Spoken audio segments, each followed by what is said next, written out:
Hey folks, welcome. It's another housecoat chat.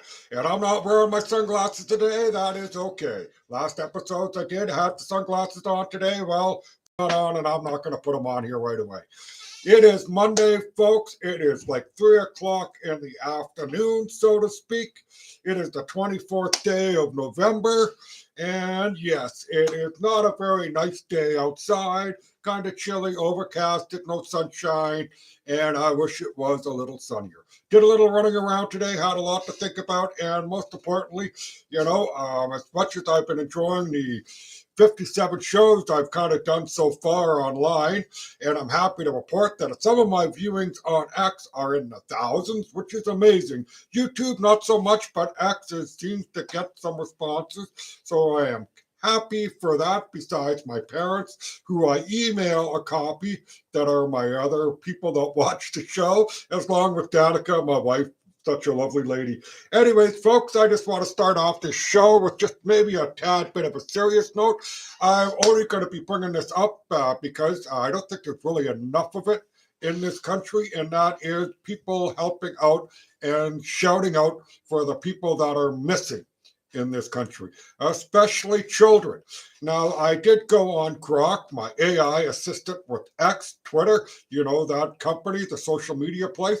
Anyways, I asked the AI assistant, Grok, how many children basically, like, give me an update on missing children in Canada within the last week. It only reported just one to me, a kid from New Brunswick, and I'm just going to make sure I remember the name correctly here. I do have notes. Anyways, his name is Jonathan Kennedy. He is from Moncton, New Brunswick. He has brown eyes, black hair. He is 5'4", 140 pounds, and he's 15 years old. Now, I'm not all that tech savvy. I don't have the picture that I could just show you, but I am going to show you a picture here. And let's get that part off. And now I kind of scoot that up, but let's get that out of the way. Let's not touch the screen. And I know that's not very good, but it is on. Let's just get back to my notes again. I showed you a picture, but missing Kids.ca is a wonderful website to check out. Missingkids.ca. Just like how I said it, missingkids.ca.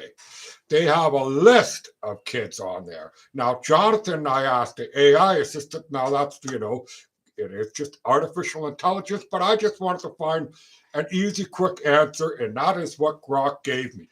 And this kid has been missing since last week. He has a Grok, and I think the update that I have on my X account, I now follow missingkids.ca on X. And each episode that I do, I'll hopefully highlight a child that is missing. Again, this child is missing in the Moncton, New Brunswick area. And I would like to also point out, I did find it sad to see the amount of kids and children that are missing in this country as we speak. There are tons, folks, tons. And I'm only bringing it up because a fellow that I listen to, and his name is Jeremy McKenzie, the person who started Diagolon, and it's now got another thing called Second Sons. I am not a follower of Second Sons. I was kind of involved with the Agalon small group out of Fort Fraser, basically, get together, fun time, learn to throw knives and axes, and actually got to learn some skills. And so I can't see how wrong that was. And the skills were like how to use a compass and a few other things. And all that wonderful news. But getting back to what Jeremy had to say, he basically did an episode on one of his podcasts because of the ostrich call. And I'm going to talk about that a little later. But he's like, I can't get over how people are all upset about these ostriches that are about to be called when we have so many missing children in this country and world, and the atrocities, think of child sex labor, stuff like that, all the nastiness that could quite happen. It's a touchy subject. I hope the kid just ran away and will be found, but let's hope that he is not in a basement or anything.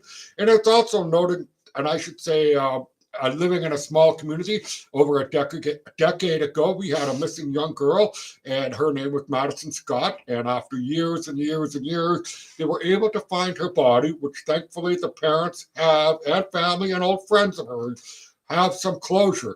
But the person who killed her is still out there. I hope justice for Madison Scott. I also hope that this young fellow that I mentioned, Jonathan Kennedy, sorry about that.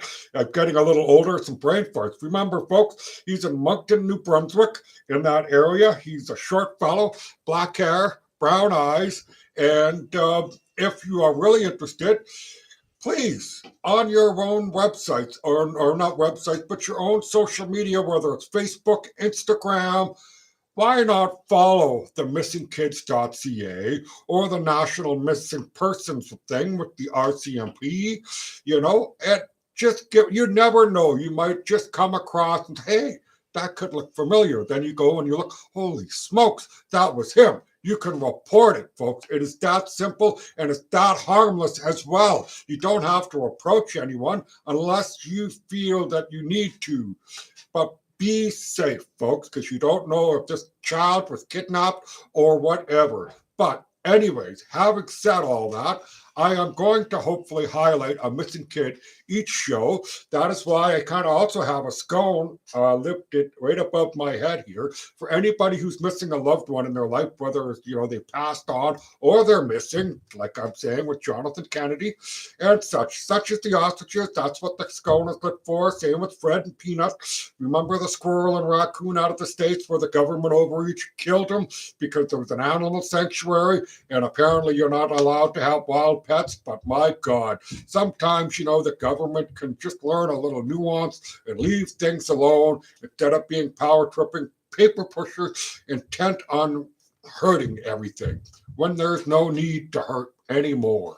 Right? I know I want the show to be fun, lively, and entertaining, and I don't want to bore you all that well, but I do want to show you the missing child, kind of a bad way to just show off the picture. But again, missingkids.ca is the organization that is out there. If you don't have one of these accounts on your social media, please follow missingkids.ca on X and Twitter. Facebook, maybe a different name, I'm not sure, but I'm only telling you what I know, and X is the only thing that I really use. I'm not on Facebook. Danica likes to put my stuff on Facebook if I do a good episode. Thank you, hon. I really do want to try and get out there and spread the word, because even if I do this for the end of days and nobody really pays attention to what I do, and one kid gets found out of all the times that I do this, hallelujah. That's all I can say. Now, let's kind of move on, folks, and let's just talk about the other thing that's been going on because it's been wild and crazy. November 6th is when the day the ostriches were called, and yet today is the November 25th or 24th, sorry. Basically almost 3 weeks later, and their people are still arguing online, the detractors, the people for the farm, and everything else like that. Let me scratch my nose, and here's what I'm going to have to say about all that. There is a lot of clickbait information out there. And by clickbait, I mean people that are only getting 15-second sound bites, basically, from either side. And yes, there are other people that do in-depth things. But the responses I've been getting back lately on the ostrich call, especially the calling part, is that they're challenging me that it wasn't humane. And I had to chuckle in a way, and also in a little bit of reality check here, people thought it was a clean call, and it wasn't. In fact, they said they buried these birds, and they did not bury them.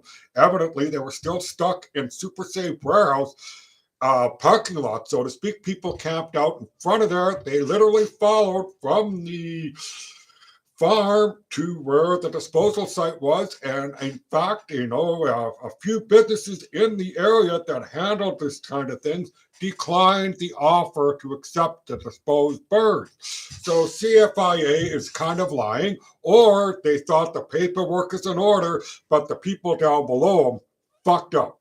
And I don't want to use the word fucked up because the whole thing is a shit show. Now, the farm made some mistakes early on and everything else, and everything that you heard in between just blows my mind. But I will say CFIA, the Canadian Food Inspection Agency, does have an exemption thing, and yet they did not present it till after the call, so to speak. Now, that is just from what I've heard and read and reviewed. I'm telling you people to go out, do and read and do your own research, but let's get back to the people that are talking about the call as humane. I had to remind them that the shooting took several hours, that there was a shift change, and it wasn't one bullet to the head for each animal. There was over 900 shots fired. I heard many. I did not listen to the whole night of culling. I'm not that statistic or whatever, and I don't want to sit there and be in disbelief throughout the whole thing. It's bad enough that the people around the farm area, including the neighbors of the farms that heard the shots right next door and weren't even informed that there was going to be shooting going on. CFIA and the RCMP really screwed up and dropped the ball, in my opinion. It's no joke. I mean, it's a shit show. And I'm telling you right now, I mean, the Keystone Cops, you can name it. It was like a bad episode of a National Lampoon, top secret movie, whatever. It was not a slapstick comedy, but a slapstick horror. And I really wish the situation could have been handled a lot better. Had the animals been continuously dying since the last December, I could understand the call, but understanding that there has been research of birds and everything else, there's a Japanese university involved. They had their own thing going on, trying to make testing devices for the avian flu. Yes, they were all trying to do that. And now I want you to listen to very carefully what I have to say. And that is they had a warrant to search. Not a search warrant. They are two different things, folks. Two. I know I've got four fingers now, but two different things. And the intent to search is a lot different than a search warrant. A search warrant is specific. It says, we are here for this, this, and this is what we're looking for, and we're going to go here, here, here to look for it. The intent to search is open-ended. They admitted they were going to come for the eggs. They admitted they were coming for the research material and everything else that was involved with the ostrich farm, Universal Ostrich Farm. And yes, people on the comment sections are saying that the call was easy. Sorry, several hours later, a shift change, and when the sun rose, they spun around and shot the ones that were still alive and suffering. Holla, slaughtering would have been more humane, to be blunt. I'm telling you now, trapping, and the people that got upset at me because I pointed out that the lady wearing the fur coat, as a comparison, this lady online, and I'm not going to mention her name, showed off a picture of herself years ago on her wedding day in a mink coat. Was it a real mink coat? Don't know. It's just a picture. Don't care at the moment. But all I said was the fur on that coat was either trapped or farmed for its fur. And it was more humanely done than the ostriches. The amount of people that came after me or tried to challenge my theory on this, well, they got a rude dose of truth. And that was, I listened to the call. I told them how long it took for the call. And the fact that they still have to shoot over 900 bullets to kill 300 birds. Now, one bullet to the head is supposed to work. 3 is a slight overkill, don't you think? And yes, remember, I said that the RCMP and the CFIA did not notify anybody around the surrounding areas that have farms, which have animals and dogs and children and everything else, that they were going to start shooting. Yes, you heard that again, and I know I said it several times in the last few minutes, but that is the truth of it. No matter what side of the fence you are about the whole ostrich call, I am in the opinion that if they lived this long, they should be lived because they have herd immunity now. Whether or not they were injected with COVID or whatever, and then, and stuff, or the bird flu that came from the duck. Like I said, there's a lot of information on this whole saga of the ostrich at the Universal Edge Farm. The people that are detractors, the people that are for it. I mean, I had a back and forth the other day. I'm not going to mention the person's name on X. It was quite civil, but we had a back and forth discussion, and their points are valid. But, take my points as valid too. If the birds were such a health hazard, why were the RCMP shoveling the blood-soaked hay all over the place after the killing was done without a marshmallow suit, safety glasses, or gloves on at all? And, if the farm people had to wipe their vehicles down before they left, every vehicle that left from control of the CFIA, the RCMP, and the disposal people, and the people that put up the fencing, and the people that took down the fencing should have wiped their vehicles down and everything else. And now people are saying, get this, oh, there's been another death on the farm. The avian flu is spreading. Well, guess what? If you think it's the avian flu, then everybody from the CFIA to the RCMP that have been there since September should be tested as well to make sure we're safe. You know what I mean? Or just nuke it all. Like I said to one person at the end of the conversation, what you're saying to me is they're saying, well, they spread the avian flu without any actual proof that they're spreading the flu. I said, well, then let's just nuke everything in the West Edgewood area, BC, near Vernon. Just nuke it, drop a nuclear thing off, kill everything just to be safe, right? Because we've lived with viruses for how long and everything else. And I am in belief that the virus that has been spreading came from south out of a laboratory, because there is a thing called genetic sequencing, and people with brains have pointed this out that are not being talked about enough in our media, especially mainstream media. And I'm really ticked that the mainstream media did what they did with the ostrich story without being completely honest. I mean, seriously. I mean, I really was hoping that the ostrich story would be over with. But guess what, folks? It's still ongoing, and it's a bunch of BS. Because at the end of the day, they were still alive, hurting nobody, and they deserve to live. And again, if they were dropping down like flies, like the initial outbreak, I say call them all. Did the farm make a mistake? I'm sure they did. Did CFI make a mistake? Yeah, they did. Did the RCMP screw up? Yes, they did. And I've called on my member of parliament, Todd Doherty. I've called on my leader in the party of British Columbia, my MLA, in John Rustad, and I've told him that there should be an inquiry into this because it was a shit show and it stinks. How many other farms have gone through this and are still awaiting compensation? There is a farm in Alberta that lost their cattle to tuberculosis. I know I have a hard time speaking, bear with me, but the TB disease. Yeah, tuberculosis. I hope I said that right. Anyways, enjoy my fun words. But they were killed, the cows, and then they tested the cows after, officially, with the proper way of doing it. In the beginning, it was a PCR test. And the cows came back negative that were killed. But let's briefly go back to the PCR test, because this is very important, because this goes back to the days of COVID. And that is, the gentleman who invented the PCR test says you can do many things with my device, but it will not actually detect COVID and other diseases. It will pick up markers, yes, but it will not actually pick up the actual virus. So CFIA is using this PCR test to test animals that is a false positive machine. Again, I will say it again, a false positive machine. There are better ways of testing. And Universal Ostrich Farm was working on a system. And if you remember what I said about the warrant to search, the government CFIA has seized all that material, proprietary information that these people had for their farm. Irregardless of what you want to think about the investment scams, the people are saying that they rip people off and everything else. Dealing with exotic animals, such as ostriches, there is a unique niche of people that do investing. I remember hearing ostriches were going to take off years ago. Well, it didn't. And the people that invested in it, well, they took a chance. That's all I will say. About as much as I know. If there's something more nefarious going on at the ostrich farm, maybe I'll find out about it one day. But at the end of the day, all I'm going to say, humans fucked up. The animals died. End of story. So let's just move on. And we are, folks. Yes, we are.